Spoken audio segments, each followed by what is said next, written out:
La quemé viva. Con mis propias manos rocié gasolina sobre el cuerpo inconsciente de mi hija de 16 años y le prendí fuego. Vi cómo las llamas se extendían por su piel, cómo su cabello se convertía en cenizas, cómo su cuerpo se retorcía mientras se consumía. Y no hice nada para detenerlo.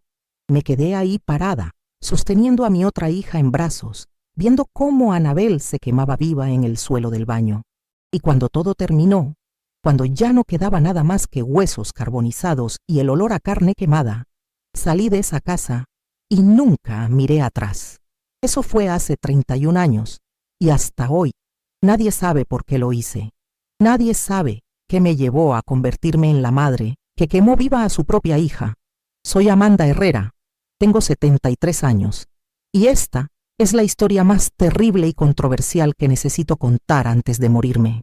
Una historia que me ha perseguido durante décadas, que me ha convertido en una mujer que ya no tiene nada que perder, que ya no le teme a nada ni a nadie, porque cuando has quemado viva a tu propia hija, cuando has visto cómo se consume entre las llamas, ya no hay nada en este mundo que pueda asustarte más. Esta es una historia sobre monstruos, sobre cómo a veces los monstruos nacen en tu propia casa, crecen en tu propio vientre, se alimentan de tu propia leche, y sobre cómo a veces para detener a un monstruo tienes que convertirte en uno peor, porque esa es la verdad más cruda de lo que pasó esa noche de octubre de 1992, que para salvar a mi hija inocente tuve que matar a la otra. Para proteger a la que merecía vivir, tuve que quemar viva a la que merecía morir. Annabel nació diferente. Desde que era una bebé, había algo en sus ojos que me daba escalofríos. Una inteligencia fría, calculadora, que no era normal en una criatura tan pequeña. Pero yo era una madre primeriza, inexperta, y pensé que eran imaginaciones mías. Pensé que todos los bebés tenían esa mirada penetrante, esa manera de observar el mundo como si estuvieran planeando algo.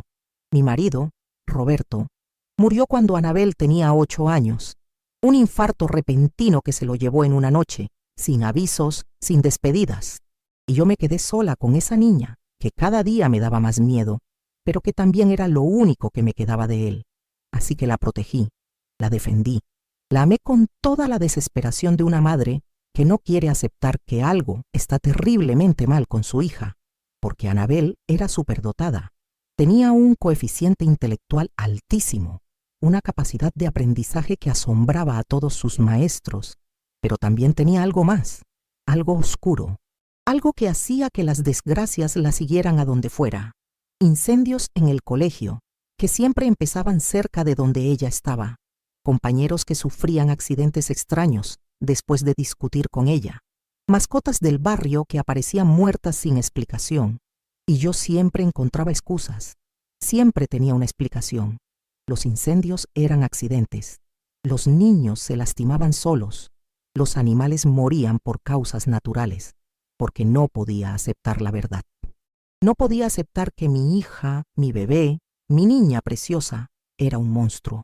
Los psicólogos me decían que era una niña normal, solo muy inteligente, solo un poco rebelde, que necesitaba más atención, más comprensión, más amor. Y yo les creía, quería creerles, necesitaba creerles, porque la alternativa era demasiado horrible para contemplarla. Cuando Annabel tenía 11 años, intenté rehacer mi vida. Salí con varios hombres. Traté de encontrar a alguien que pudiera ser un buen padre para ella, alguien que me ayudara a criarla, pero ninguna relación duraba. Siempre pasaba algo, accidentes extraños, desgracias inexplicables, situaciones que hacían que mis novios huyeran despavoridos, hasta que conocí a Sandro. Sandro Morales era un hombre bueno, trabajador, honesto, cariñoso. Tenía 42 años, era viudo, y entendía lo que significaba criar a un hijo solo. Cuando lo conocí, Annabel tenía 12 años, y por primera vez en mucho tiempo, parecía que las cosas iban a salir bien. Sandro se ganó el corazón de Annabel desde el primer día. Ella lo adoraba, lo seguía por toda la casa, le contaba sus secretos, le pedía ayuda con las tareas, y él la trataba como si fuera su propia hija. La llevaba al parque, le compraba regalos, la consolaba cuando tenía pesadillas. Era el padre que ella nunca había tenido, el hombre que yo siempre había soñado encontrar. Nos casamos cuando Anabel tenía 13 años, y un año después nació Sandrita, mi segunda hija, mi bebé, mi niña perfecta. Sandrita era todo lo que Anabel no era: dulce, inocente, normal. Lloraba cuando tenía hambre, se reía cuando jugábamos, dormía tranquila en su cuna. Era una bebé normal, sana, sin esa mirada fría que me había aterrorizado en Anabel. Y por primera vez en años fui feliz. Tenía una familia completa, un marido que me amaba, 2 hijas hermosas. Parecía que finalmente había encontrado la paz que tanto había buscado. Parecía que los días oscuros habían quedado atrás. Pero los monstruos no desaparecen, solo se esconden, solo esperan el momento perfecto para atacar. Cuando Anabel cumplió 15 años, todo cambió.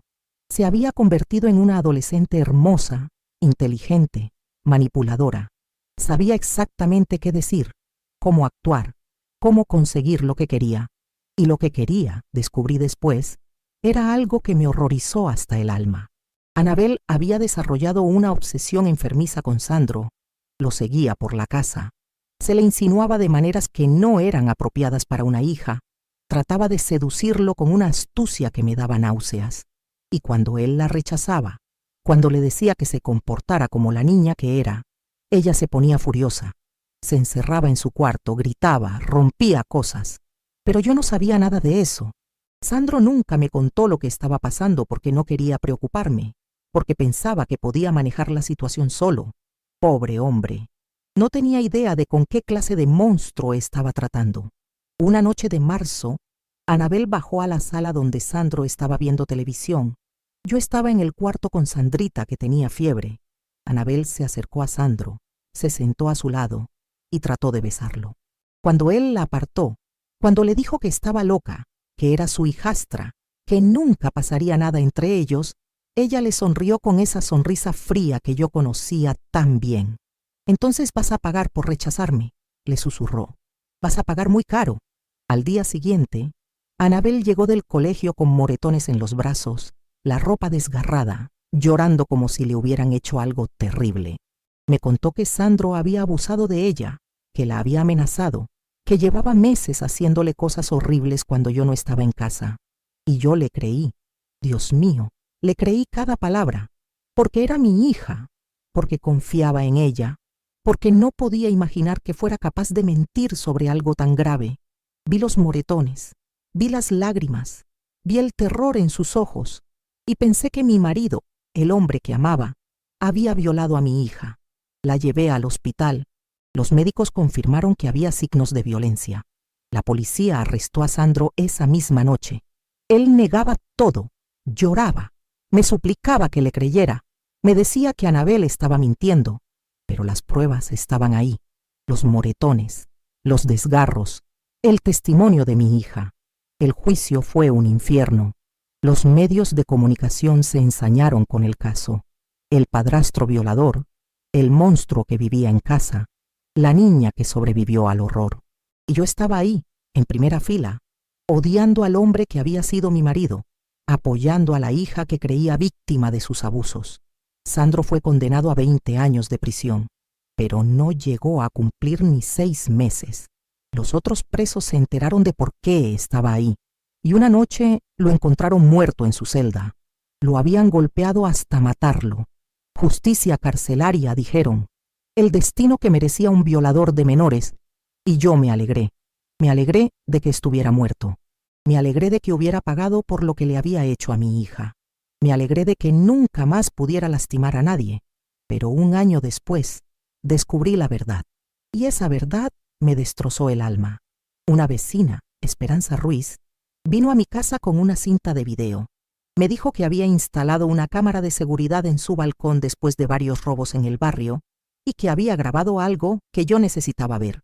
En la cinta se veía a Anabel en su cuarto, sola, golpeándose a sí misma con un martillo. Se hacía moretones en los brazos, se desgarraba la ropa, se lastimaba de maneras que parecían agresiones sexuales. Y después se grababa a sí misma llorando, practicando el testimonio que daría contra Sandro. Papá me hizo daño, decía frente al espejo. Papá me tocó donde no debía. Papá me amenazó, una y otra vez, hasta que sonaba convincente, hasta que parecía real. Esa noche confronté a Anabel. Le mostré la cinta, le exigí que me explicara por qué había mentido, por qué había destruido la vida de un hombre inocente. Y ella me miró con esa sonrisa fría, esa sonrisa que me había aterrorizado desde que era bebé, porque me rechazó. Me dijo, con una tranquilidad que me heló la sangre, porque no quiso estar conmigo, porque eligió a esa mocosa llorona en lugar de a mí. ¿De qué hablas?, le grité. Era tu padrastro, era como tu padre. No era mi padre, me respondió. Era el hombre que yo quería. Y si no podía tenerlo, entonces nadie podía tenerlo, así que lo eliminé. En ese momento entendí que había estado viviendo con un monstruo durante 16 años, que había criado, alimentado, protegido y amado a una criatura sin alma, sin conciencia, sin humanidad, que había sacrificado a un hombre bueno en el altar de mi amor ciego, por una hija que no merecía ni un gramo de ese amor. Mataste a un hombre inocente, le susurré. Maté a un obstáculo, me corrigió. Y ahora que ya no está, podemos ser felices. Tú, yo y la mocosa. Una familia perfecta. Esa noche no pude dormir. Me quedé despierta, mirando a Sandrita en su cuna, preguntándome qué clase de futuro le esperaba con una hermana como Anabel, preguntándome cuánto tiempo pasaría antes de que Anabel decidiera que Sandrita también era un obstáculo que había que eliminar. Y mis peores temores se hicieron realidad 3 días después. Me desperté con un grito que venía del baño. Un grito ahogado, desesperado, que me hizo saltar de la cama y correr por el pasillo. Cuando llegué al baño, vi la escena más horrible de mi vida. Anabel tenía a Sandrita sumergida en la bañera llena de agua. Mi bebé de 2 años se debatía, trataba de respirar, se ahogaba en los brazos de su hermana mayor, y Anabel la sostenía con una fuerza terrible, con una determinación fría, viendo cómo la vida se escapaba de los ojos de mi niña pequeña. «Suéltala», le grité, pero ella no me hizo caso. Siguió sosteniendo a Sandrita bajo el agua, viendo cómo se debilitaba, cómo dejaba de luchar. Agarré el jarrón de cerámica que estaba en el tocador y se lo estrellé en la cabeza con toda la fuerza que tenía. Anabel se desplomó, inconsciente, y Sandrita salió a la superficie tosiendo, llorando, pero viva. La saqué del agua, la abracé, la consolé. Estaba fría, azul, pero respiraba. Estaba viva. Mi bebé estaba viva. Pero cuando miré a Anabel, tirada en el suelo del baño, inconsciente pero respirando, algo se rompió dentro de mí, algo que había estado contenido durante años, durante décadas. Finalmente explotó. Vi a Sandro muerto en su celda. Vi los años de manipulación, de mentiras, de maldad pura que había salido de esa criatura que yo había parido. Vi el futuro de Sandrita, siempre en peligro, siempre amenazada por una hermana que no tenía límites, que no tenía conciencia, que no se detendría ante nada. Y tomé una decisión. Bajé a la cocina, todavía cargando a Sandrita. Agarré el bidón de gasolina que usábamos para el generador. Subí al baño, donde Anabel seguía inconsciente en el suelo, y rocié gasolina sobre su cuerpo. No pensé, no dudé, no sentí remordimiento. Solo actué, porque sabía que si no lo hacía en ese momento, si la dejaba despertar, ella encontraría otra manera de lastimar a Sandrita. Encontraría otra manera de destruir nuestras vidas. Encendí un fósforo y lo dejé caer sobre ella.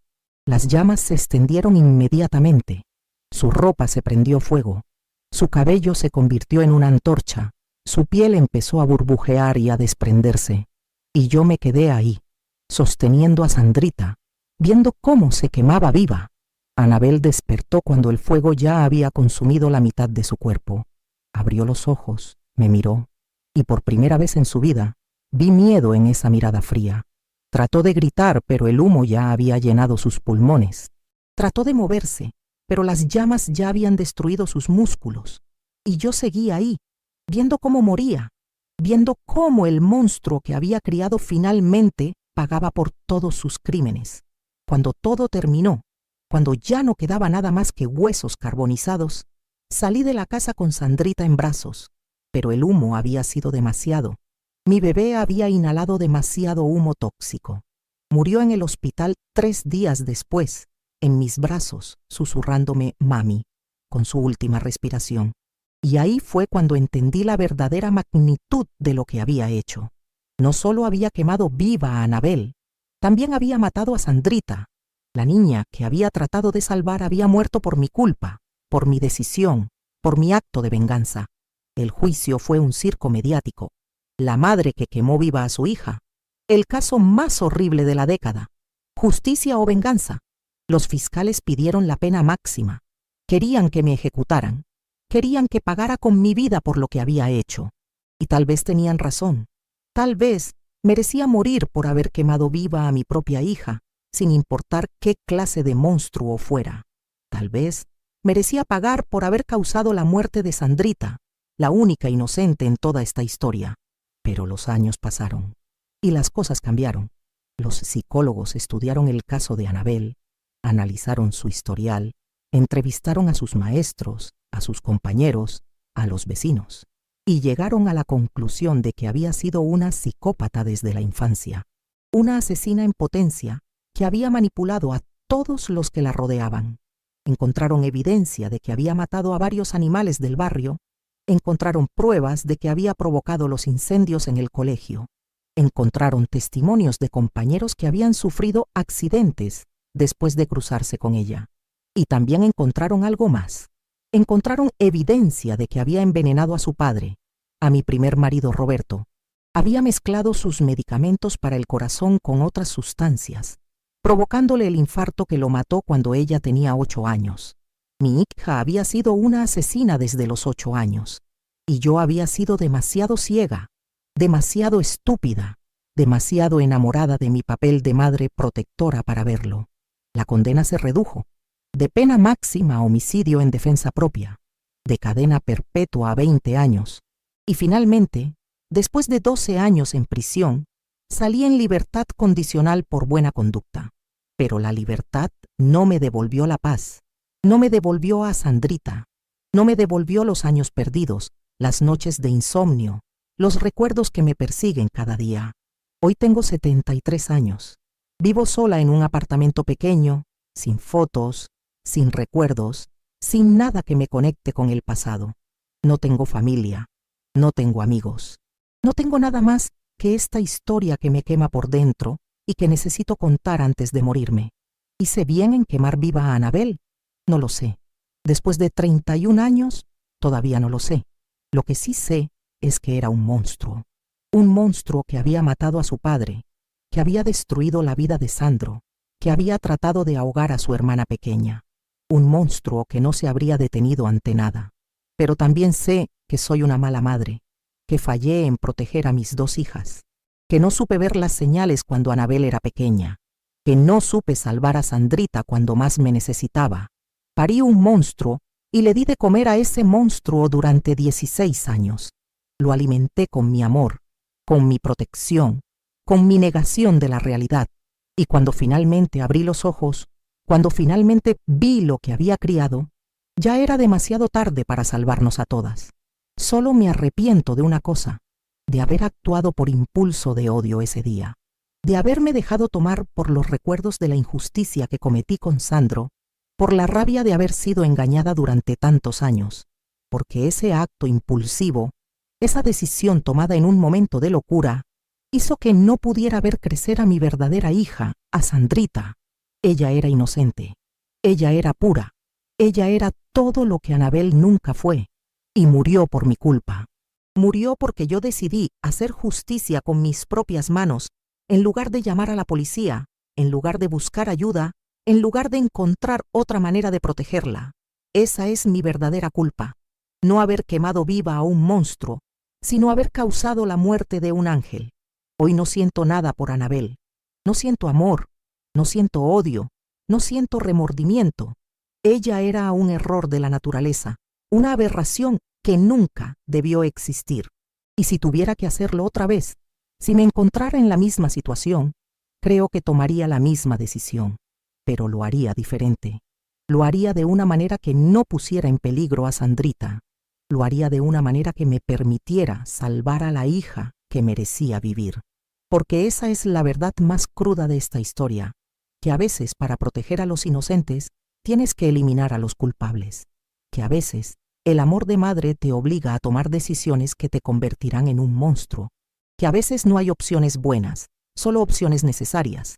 Y yo tomé la opción necesaria, quemé viva a mi hija, porque era la única manera de detenerla, porque sabía que si no lo hacía, ella seguiría matando, seguiría destruyendo, seguiría siendo el monstruo que había sido desde que nació. ¿Eso me convierte en una asesina? Tal vez. ¿Eso me convierte en una mala madre? Definitivamente. ¿Eso me convierte en alguien que merece perdón? No lo sé. Lo que sí sé es que he vivido con esta carga durante 31 años y que necesitaba contarla, necesitaba liberarme de este peso que me ha estado matando de a poquito. Necesitaba que alguien supiera la verdad completa, sin filtros, sin justificaciones, sin mentiras. Querida amiga que me escuchas, sé que esta historia es dura, sé que es difícil de entender, de aceptar, de procesar, pero necesito que sepas que lo que te he contado es la verdad, toda la verdad de una madre que tuvo que elegir entre dos hijas y eligió mal, la verdad de una mujer que se convirtió en asesina para proteger a un ángel y terminó matando a las dos. Si esta historia te ha llegado al corazón, si sientes que necesitas escuchar más historias como esta, por favor dale me gusta a este video. Sé que tal vez no sepas muy bien cómo se hace, pero es muy fácil. Solo tienes que apretar el botón que tiene forma de corazón. Y si quieres seguir escuchando confesiones como esta, aprieta también el botón que dice suscribirse. Así vas a recibir todas nuestras historias nuevas. Sé que estas cosas de internet te pueden parecer complicadas, pero créeme que es muy sencillo. Y me ayudarías muchísimo si lo hicieras. Porque estas historias necesitan ser contadas. Estas verdades necesitan ser escuchadas. Y tu apoyo me da fuerzas para seguir hablando de cosas que duelen, pero que son importantes. También te pido que me cuentes en los comentarios si has vivido algo similar, si has tenido que tomar decisiones difíciles como madre, si has conocido a alguien como Anabel, porque no estoy sola en esto. Sé que hay otras madres que han pasado por situaciones parecidas, que han tenido que enfrentar monstruos en sus propias casas. Y quiero que sepas que todos los días estamos aquí, esperándote con nuevos relatos que te van a dejar sin aliento. Historias de mujeres como yo que han vivido cosas terribles, que han tomado decisiones imposibles, que han cargado con secretos que las han estado matando por dentro. Perdón si este video ha sido muy largo, pero es que estas historias hay que contarlas al detalle. Necesitaba soltar todo esto ya. Necesitaba este desahogo. Perdón, pero necesitaba liberarme de esta carga que he llevado durante más de 30 años. Gracias por acompañarme hasta el final. Gracias por escuchar mi confesión sin juzgarme, sin condenarme, sin apartarte cuando las cosas se pusieron difíciles. Gracias por darme la oportunidad de contar mi verdad, por horrible que sea. Y recuerda, a veces los monstruos nacen en nuestras propias casas. A veces los criamos sin darnos cuenta. Y a veces, cuando finalmente abrimos los ojos, ya es demasiado tarde para salvarlos. Solo nos queda la opción de detenerlos antes de que destruyan a los inocentes. Yo detuve a mi monstruo, pero el precio que pagué fue demasiado alto. Perdí a las dos hijas que tenía, una porque era un monstruo que merecía morir, otra porque era un ángel que merecía vivir, pero murió por mi culpa. Y esa es la verdad más dolorosa de todas, que no importa qué decisión tomes, siempre vas a perder algo. Siempre vas a cargar con una culpa que te va a perseguir para siempre. Siempre vas a preguntarte si hiciste lo correcto o si había otra manera. Pero yo ya no me hago esas preguntas. Ya no busco respuestas que no existen. Ya no trato de justificar lo que hice o de encontrar perdón para mis pecados. Solo quería contar mi historia. Solo quería liberarme de este secreto que me ha estado matando por dentro. Solo quería que alguien supiera que Amanda Herrera existió, que tuvo dos hijas, que amó a una y quemó viva a la otra. Y ahora que lo he hecho, ahora que he contado todo, puedo morir en paz. Puedo cerrar los ojos sabiendo que mi verdad está ahí afuera, que alguien la escuchó, que alguien la entendió. Porque esa es la única justicia que me queda, la única redención posible para una madre que se convirtió en asesina para proteger a un ángel y terminó matando a las dos. Gracias por escucharme. Gracias por no juzgarme. Gracias por darme la oportunidad de ser humana una última vez antes de convertirme para siempre en el monstruo que soy.